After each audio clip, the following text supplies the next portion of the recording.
What's up mga ka-side hustler? It's Rose again. Maraming salamat po sa inyong panonood sa iba kong mga videos, lalong-lalo na yung pinaka-last na video about digital marketing, learning the basics at kung paano ako nagsimula. Again, ako po si Rose, isang ina, isang Pilipina.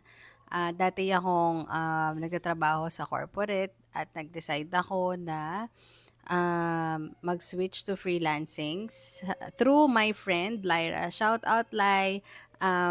Yeah, siya talaga yung nagsabi sa akin na, hey, meron akong na-discover na pwede sa'yo kasi ikaw ay maraming responsibilidad sa buhay at kailangan mo ng freedom sa time mo. And at the same time, good paying naman yung career na to. So, ayun, let's start.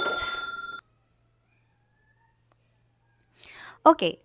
So, ang episode na 'to is something personal. Hindi siya about papaano matututo or what. So, this time I wanted to share with you kung ano yung mga um, real life scenario ko bilang isang ina na working from home or working from anywhere. So, number one scenario na kadalasan na problema ng mga um, nagwo-work sa bahay is may mga toddler. Nasa meeting ka, yan. Tapos nagpe-present ka. On camera. Tapos biglang may ulo ng bata dito. Ganyan. Na ngingiti, sisilip. Tapos ikaw, patay mali siya ka lang, 'di ba? Pero at the same time, yung kamay mo, inaano mo na, ginaganon mo na siya para hindi siya magpakita diyan sa may sa may background mo kahit na may background kasi meron 'di ba may mga Zoom background 'yan. Depende kung anong company mo. So, 'yun yung isa na scenario na feeling ko isa sa ah, challenge 'yun, no? Pag gano'n, nung bata pa si Pio, kasi 5 years old na siya ngayon.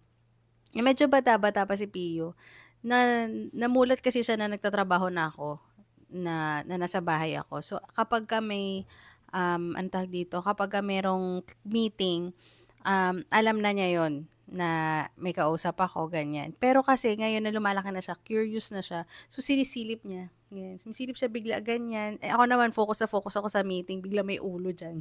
'Di ba? Ganun. Ayun, kaya ginawa ko rin na yung brand ko. Actually, nag-start ako 2017, pero yung brand ko na ginawa kong The Side Hustler Mama was 2020 nung pinanganak ko siya. Kasi yung long-term na client ko is enough board ko dahil hindi niya ako naintindihan dun sa phase of life ko na nanay na ako. So, dati talagang sobrang dedicated ako. Hanggang ngayon dedicated pa rin naman ako, pero yun kasi fix yung hours. So ngayon naging flexible na yung ako na yung nag-decide na hindi ko kukunin yung isang client unless flexible yung time. So, yun yung isa. Pangalawa na scenario is nasa meeting ka. Tapos napupupo siya. Dahil napupupo siya, gagawin mo, abot mo sa kanya yung diaper. Yan, abot sa kanya.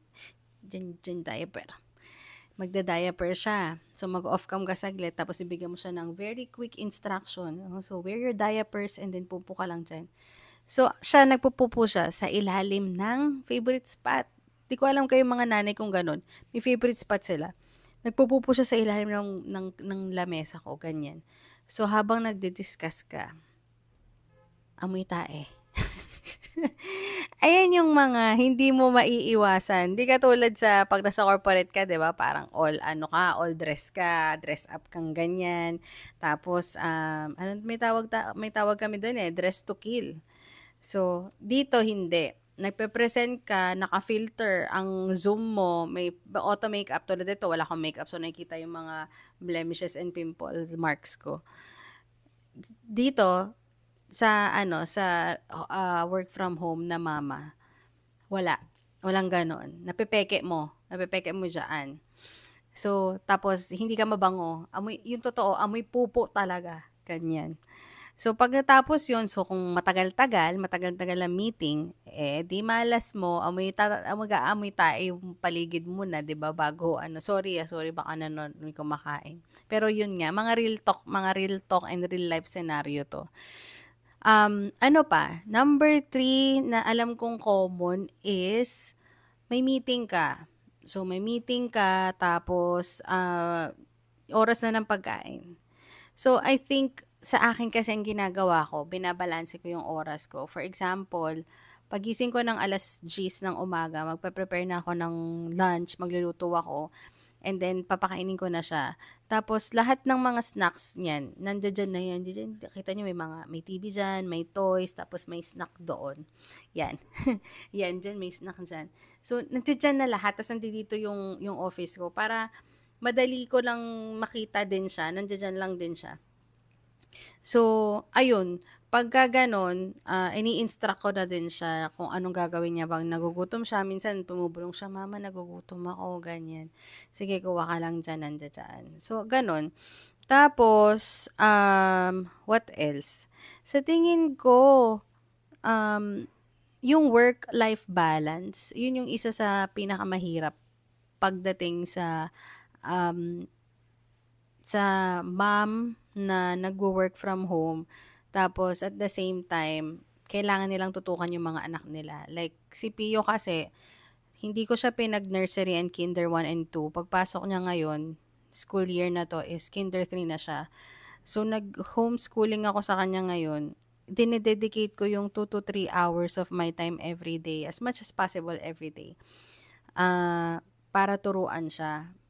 Pagka mabilis naman siya maka-catch up, kaya thank God pa rin. Pero kailangan talaga ita-time management mo 'yan. Paggising mo, may discipline ka rin na hindi puwede yung alam mo 'yun, kung gusto mo na mag-earn ng pera sa sarili mo lang na nasa bahay ka. Kasi 'yun yung laging tanong, Like, gusto ko na magkaroon ako ng sariling pera kahit nasa bahay lang ako. Ano bang kailangan ko, laptop, ganito? No. Ang una mong kailangan is yung discipline sa sarili mo. Number 1, handa ka na ba na gigising ka ng maaga at lahat ng gagawin mo is nakaplano na magluto ka, mag-aasikaso ka ng anak, magtuturo ka ng lesson sa anak mo, and then magdu-duty ka, and then magmi-meeting ka, mag-a-attend ka ng mga meetings. So, yung mga time na free time mo na mag-browse sa Facebook, sa Instagram, sa TikTok, mawawala na po 'yan. Kasi ang oras mo mapupunta sa client, sa anak mo, sa sarili mo, sa asawa mo, sa pamilya mo. So, ayun, natutulog ako, natatapos ang oras ko ng pagtatrabaho usually nasa 10 to 11, kaya late din ako nagigising kasi late ako natutulog. So, yun yung routine ng ginagawa ko. Pero hopefully, magkaroon ako ulit ng time para ma-insert ko naman yung workout kasi I'm a PCOS warrior. So, kailangan din talaga maging healthy ang routine para, ayun, para sa sarili mo, para sa mga anak mo, sa pamilya mo. Ayun lang naman. So, gusto ko lang i-share 'to kasi, maiba naman kung ano yung mga kadalasan na na-e-encounter ko na, papaano ko ba 'to i-ha-handle lalo na kapagka, on camera lahat ng meeting. So, ayun. Sa susunod kong video, it's less personal, pero kung gusto niyo ng magkwentuhan ng about this, I'd be happy to share more personal updates.